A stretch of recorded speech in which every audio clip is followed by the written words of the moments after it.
Everyone in the office knew about David and his assistant. Everyone except his wife, or so they thought. Camille was the kind of woman who made rooms shift when she entered them. Tall, composed, the particular confidence of someone who had never needed anyone's approval and had stopped waiting for it a long time ago. She had married David 11 years ago when he was an idea and a borrowed suit and nothing else. Had stayed up nights building spreadsheets while he slept. Had written the pitch that landed their first investor while David practiced his delivery in the bathroom mirror. She had built his company from a spare bedroom and a laptop. He had taken the meetings, worn the suits, accepted the awards. Her name appeared nowhere on any of them. She had never asked for credit. She had asked for loyalty. She thought they were the same thing. They were not the same thing. Rachel had started as David's assistant 18 months ago. 26, relentlessly ambitious, the kind of beautiful that made men forget what they were saying mid-sentence. She had figured out within her first week exactly what kind of man David was and made a quiet calculation of her own. David thought he had been careful. He had not been careful. He had simply been married to a woman who was deciding what to do with what she knew.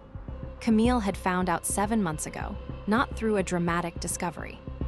Not through a suspicious text or a lipstick on a collar. Through a hotel receipt in a jacket pocket she was taking to the dry cleaner. A Tuesday night. A hotel 4 blocks from their office. A room service charge for 2.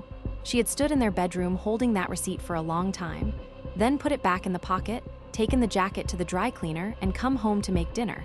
In those 7 months, Camille had done 3 things. She had hired a lawyer. She had hired an accountant. And she had gone through every document, every contract, every agreement they had ever made and identified every promise he had quietly never kept. The shares were the largest broken promise. 60% of the company she had built with her own hands, promised to her in writing 7 years ago, never formally filed. David had always said he would get to it. She had trusted him the way wives trusted husbands and had stopped checking. She had checked now. On a Thursday morning, Camille dressed with particular care, the kind of care that looks effortless and takes an hour. She walked into the boardroom where David was presenting to their largest investor and set a folder on the table in front of him without a word. Smiled the smile she reserved for moments that required absolute composure. The folder contained the paperwork transferring 60% of company shares into her name. Filed that morning.